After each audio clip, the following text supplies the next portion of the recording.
All right, welcome to this week's episode of Sportishness Ish.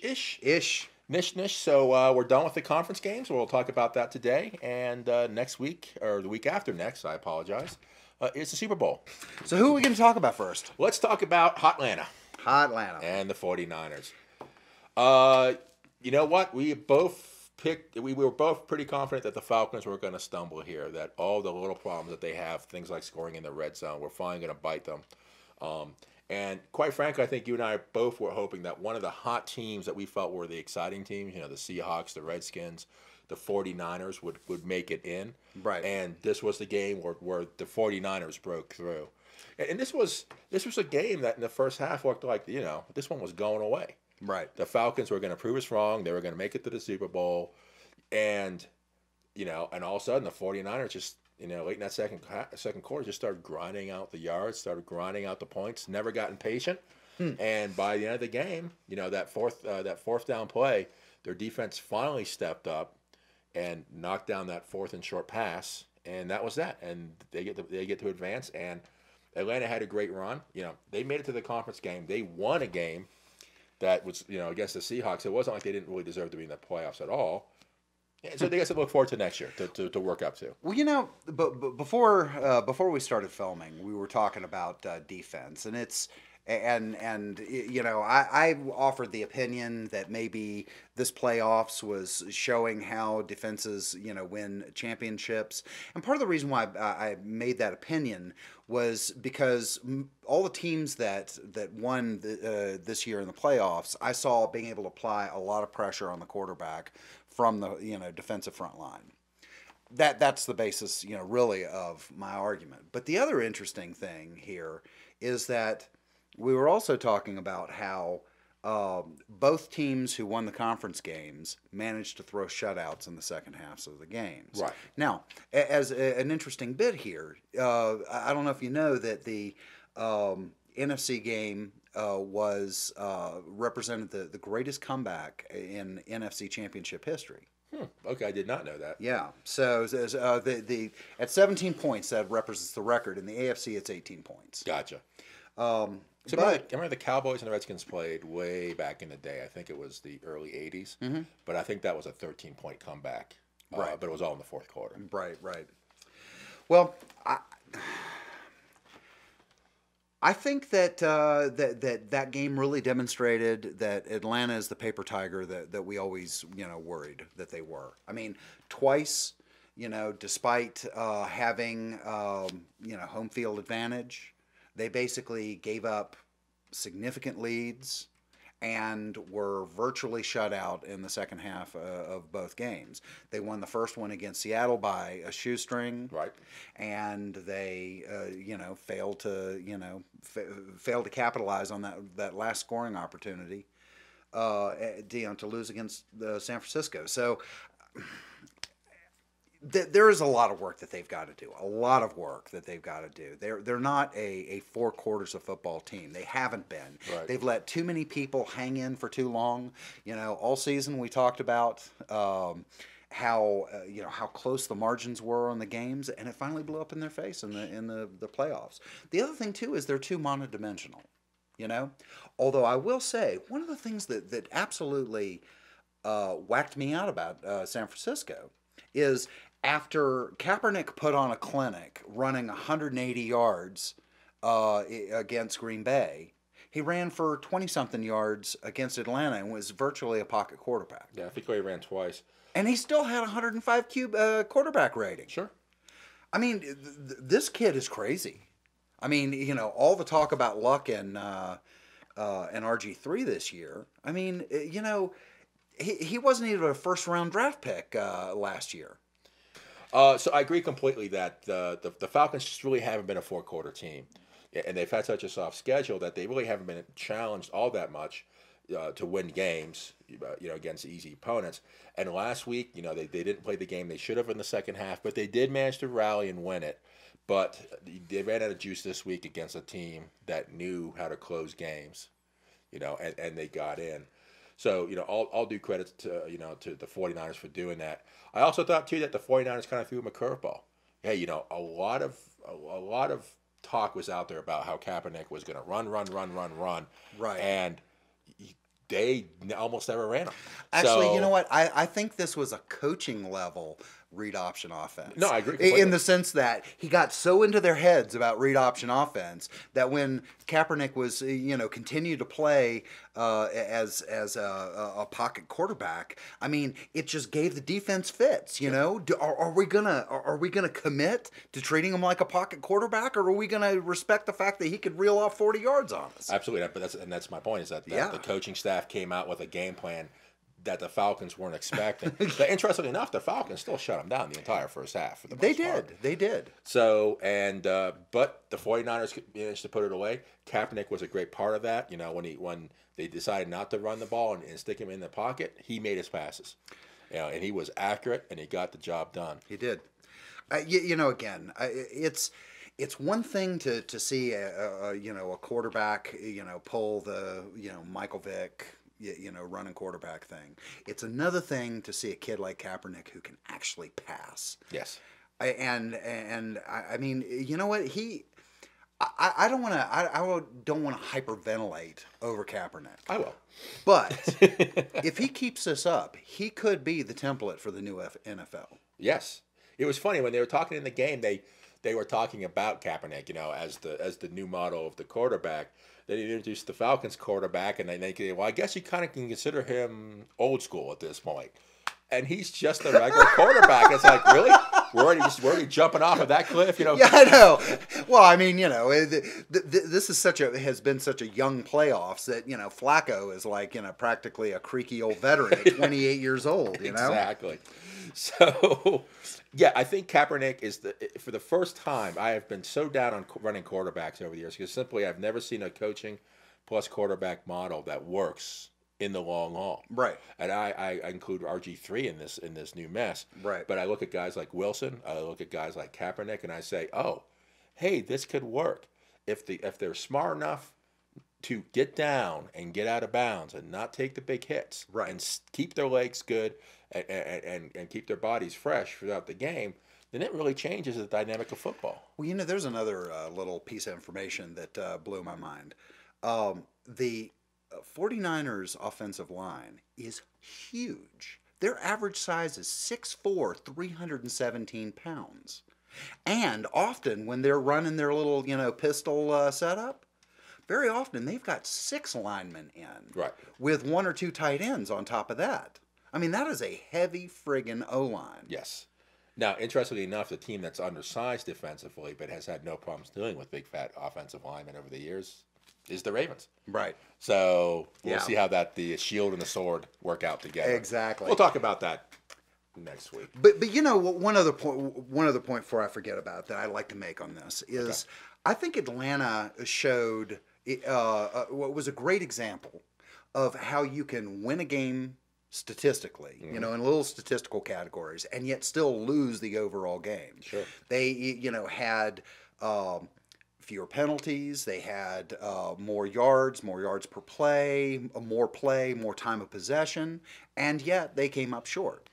At the end of the day, even though we said the Falcons were a paper tiger, the reality is statistically they played a great game. And when you look at Ryan's stats and Kaepernick's stats, they're very close. Yeah.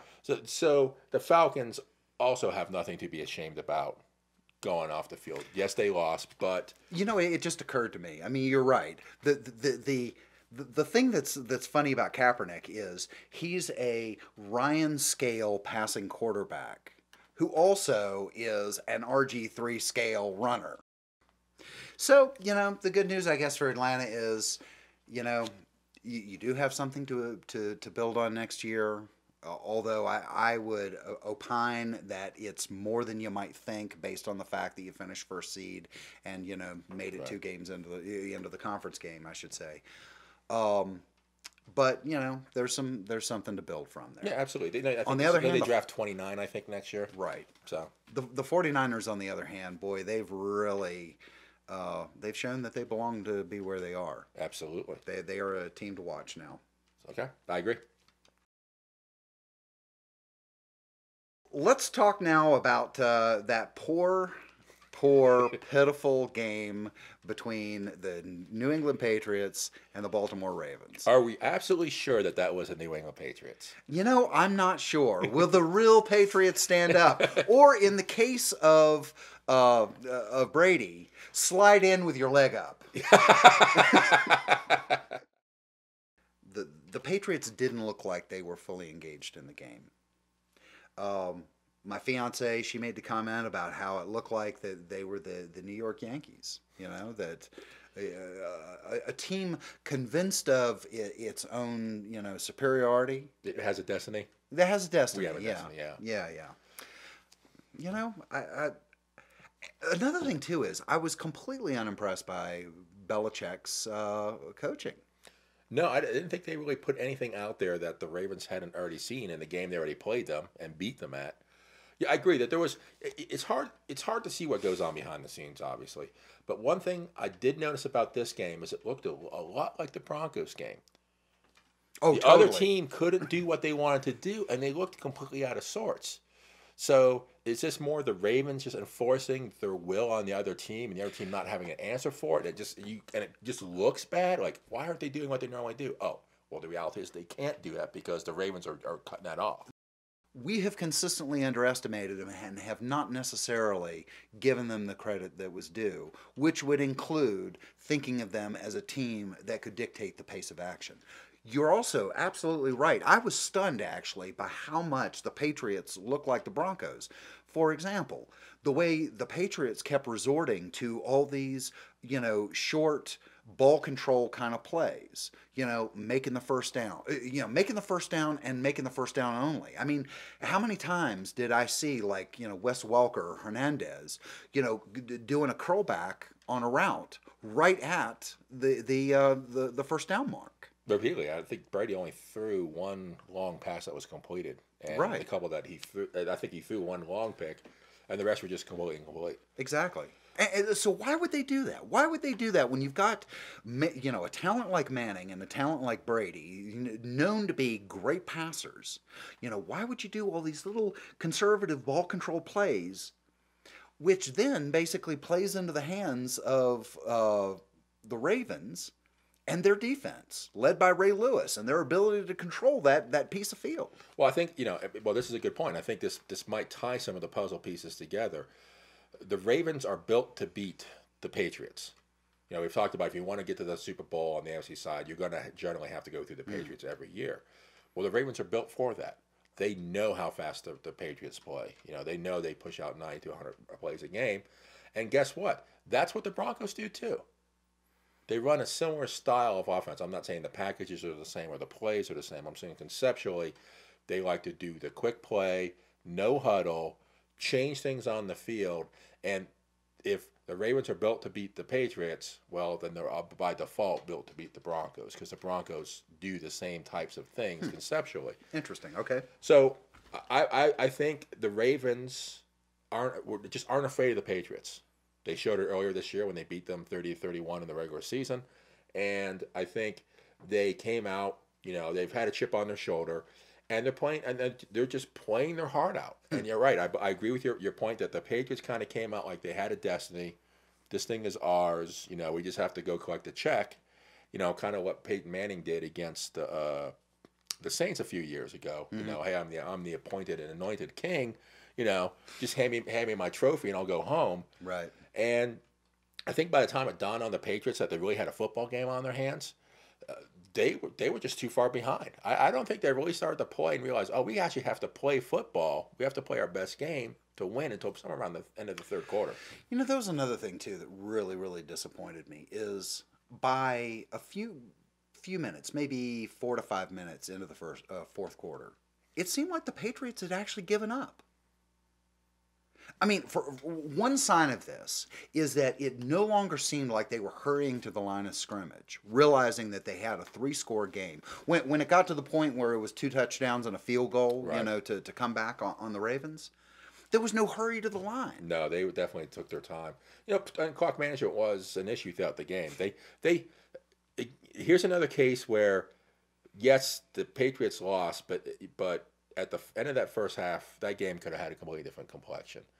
if the fumble hadn't happened at the half-yard line, if they had punched it in, which seemed like they were on their way to do, you know, and they had another scoring opportunity, like they, you know, so they lost the football. The Ravens did nothing with it. And the Patriots got the ball and ran down and scored. Scored. If they had scored both times in that scenario, right, that we would have had a completely different conversation at this point. You know, and the clock management at the end, where instead of getting 7 points, now we got 3 points. So again, you know, the Ravens definitely beat the Broncos. The Ravens definitely beat the Patriots, but both teams contributed mightily across the board to beat themselves. Yeah. Again. Yeah. And you go, the Ravens are hungry. I didn't get the sense that the Patriots were hungry. Right. For all the talk about this, maybe one of the last few times that Belichick and Brady will go to the playoffs this deep, they didn't really seem like they cared. The Patriots go home. You know, the Patriots every year form a different team.